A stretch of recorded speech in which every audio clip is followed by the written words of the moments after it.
Em nome de Jesus Cristo, nosso Senhor e Salvador. Amém. Esse homem aí que vocês estão vendo na projeção, ele se chama Márcio Viana. Hoje ele tem 40 anos. Ele é de uma família humilde, ele cresceu sem os pais, que morreram quando ele tinha 9 anos de idade. Ele então foi criado pela sua avó e pela sua tia. Nunca lhe faltou nada na vida. Mas quando ele era adolescente, ele se sentia excluído e ele precisava se sentir aceito por alguém ou por algum grupo, precisava se sentir inserido. Foi quando ele se envolveu com drogas. Com o tempo ele percebeu como era fácil ganhar dinheiro nesse meio e acabou se tornando também um traficante. Por causa disso, ele ganhou visibilidade, tanto dos outros traficantes, como também da polícia. Ele foi preso. Por volta de 2010, ele foi preso. Márcio foi colocado numa cela, onde havia uma facção criminosa, e ele conta que ele não se sentiu bem na prisão, lá no meio daquela facção. Ele diz o seguinte: lá é muito difícil buscar uma melhora, mas alguma coisa aconteceu que me fez querer mudança desde lá dentro. Márcio saiu da prisão e voltou para lá mais 3 vezes. Ele também não gostava de receber visitas lá. Não gostava que a sua família visse como ele vivia lá dentro da prisão. Até que um dia, depois que foi realizado um culto na prisão, uma senhora lhe presenteou com uma Bíblia, onde ele encontrou o trecho de Mateus, no capítulo 5, versículo 8, que diz: Bem-aventurados os puros de coração, pois verão a Deus. Daquele dia em diante, a vida do Márcio mudou completamente. Ele procurou ajuda de um grupo, de um projeto de desintoxicação de detentos. Ele saiu da prisão mais cedo por bom comportamento. Fora da prisão ele estudou, trabalhou e ele se interessou por turismo e abriu uma agência de viagens. Em 2013 o Márcio voltou para a prisão, mas não como detento, e sim como um palestrante, um incentivador para que outros que estão na mesma situação que ele estavam, tenham a mesma oportunidade de mudar a sua vida. Quando nós lemos os textos para este culto, nós percebemos que o tema central de cada um deles é o arrependimento. No grego, a língua original do Novo Testamento, a palavra arrependimento é metanoia. Nós já falamos aqui sobre esta palavra. Quando nós buscamos no dicionário o significado dessa palavra, nós encontramos as seguintes definições. É uma mudança essencial de pensamento ou de caráter. É uma transformação espiritual. É um arrependimento por uma falta cometida ou penitência. Eu já venho várias vezes enfatizando que pensamentos influenciam ações. A metanoia é uma mudança de pensamento, logo também é uma mudança de atitude.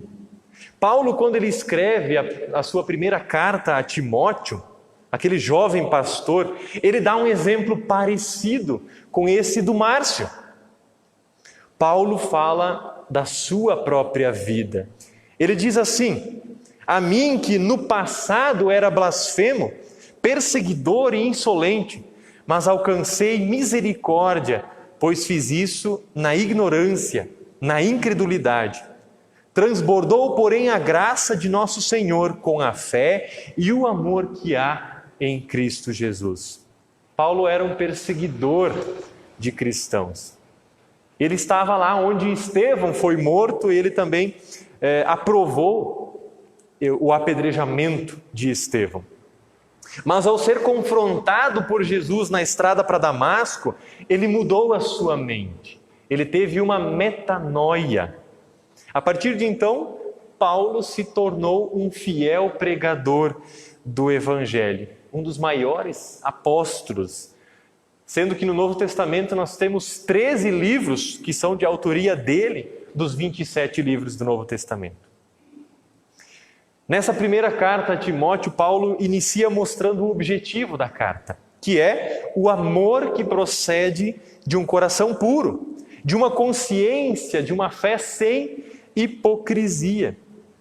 E ele continua afirmando que alguns se desviaram dessas coisas, se desviaram da pureza de coração, se desviaram da verdadeira fé e se perderam em discussões inúteis. Essas discussões inúteis que Paulo está dizendo aqui eram discussões relacionadas à lei de Deus. Paulo diz que a lei é boa, lá no versículo 8, desde que ela seja utilizada de forma legítima.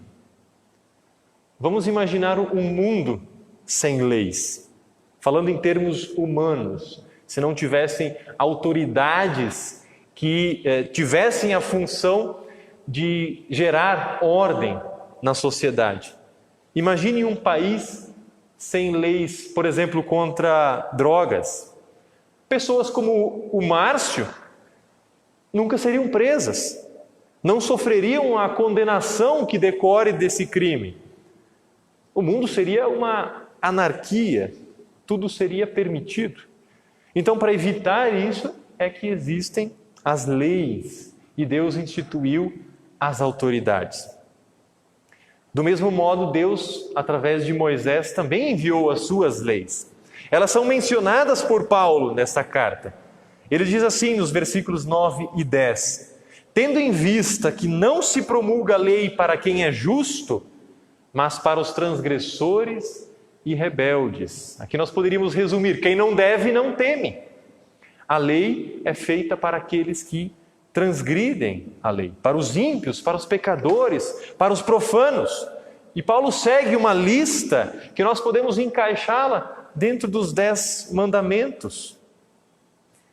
A lei de Deus, ela não nos condena, e isso é fato, e o mesmo Paulo fala isso quando ele escreve aos Romanos a sua carta, porque ninguém será justificado diante de Deus por obras da lei, pois pela lei vem o pleno conhecimento do pecado.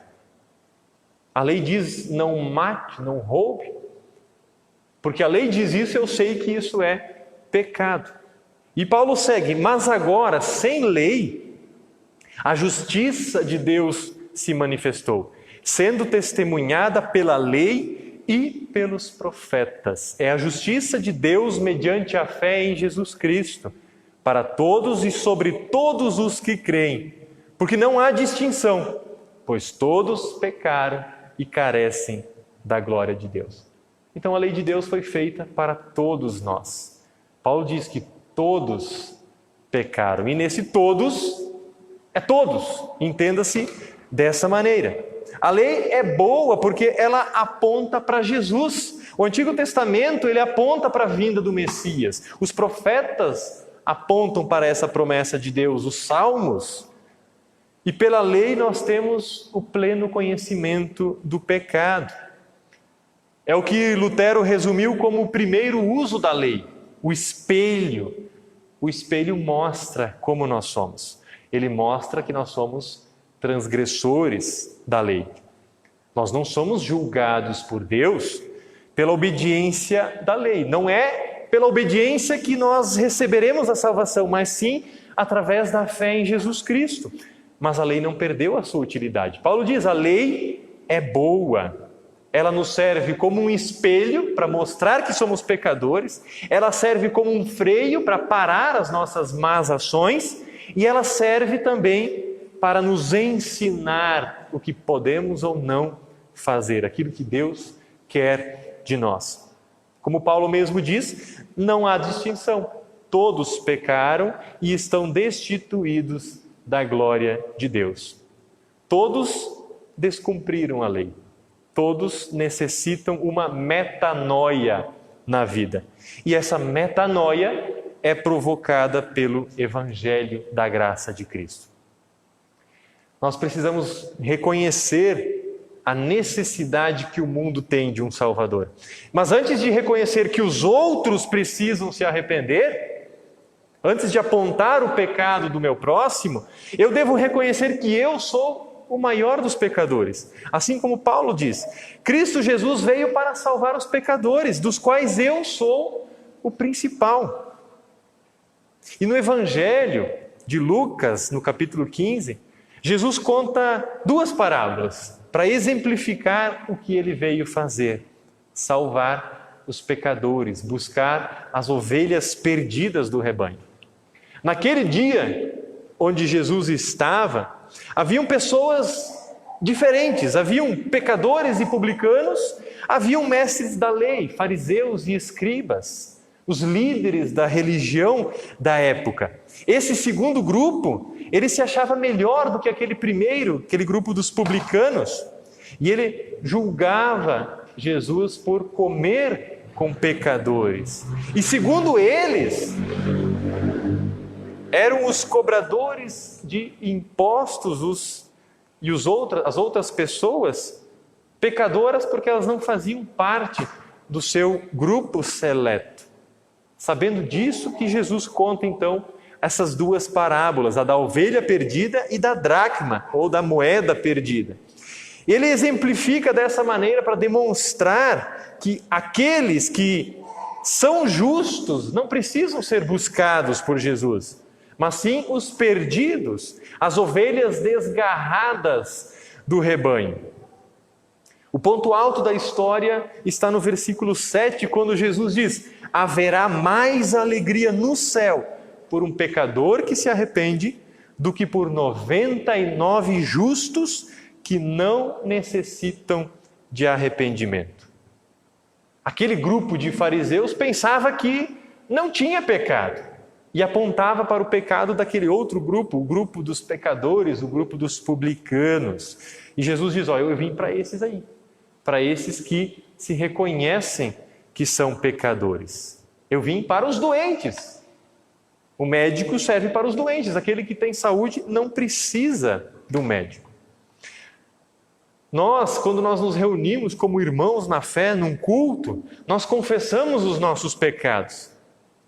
E de coração puro e sincero, quando nós fazemos assim, os anjos no céu festejam. Cada vez que um perdido é resgatado por Jesus, por seu evangelho, há festa no céu. Os hipócritas, como eram aqueles fariseus, aqueles escribas, eles pensavam que eles não precisavam de arrependimento. Eles pensavam que eram melhores do que os outros. Eles não reconheciam a necessidade de se arrepender. É a fé sem hipocrisia que Paulo fala, que ele espera das pessoas. Paulo fala de se reconhecer como o principal dos pecadores. Então não interessa qual que é o seu pecado, ou qual é o pecado do seu vizinho. Quando eu considero que eu sou o maior, o pior dos pecadores, eu estou reconhecendo a minha condição. E eu busco no Evangelho o perdão que é oferecido por Jesus.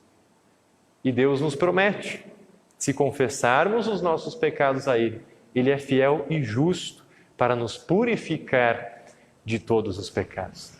Esse exemplo que eu trouxe no início do Márcio Viana é um dos muitos exemplos que nós poderíamos dar de pessoas que tiveram a sua vida completamente modificada pelo poder do Evangelho. Tiveram uma metanoia, uma virada de chave. Eu espero que ninguém precise passar pela cadeia para perceber a necessidade que tem de se arrepender e de buscar o perdão de Jesus. Mas, se for preciso, conforme a vontade de Deus, Ele vai usar dos sofrimentos, das perseguições, dos julgamentos aqui deste mundo, para nos provar, para fazer com que nós mudemos a nossa mente, para fazer com que voltemos a Ele com um coração puro e com uma fé sem hipocrisia.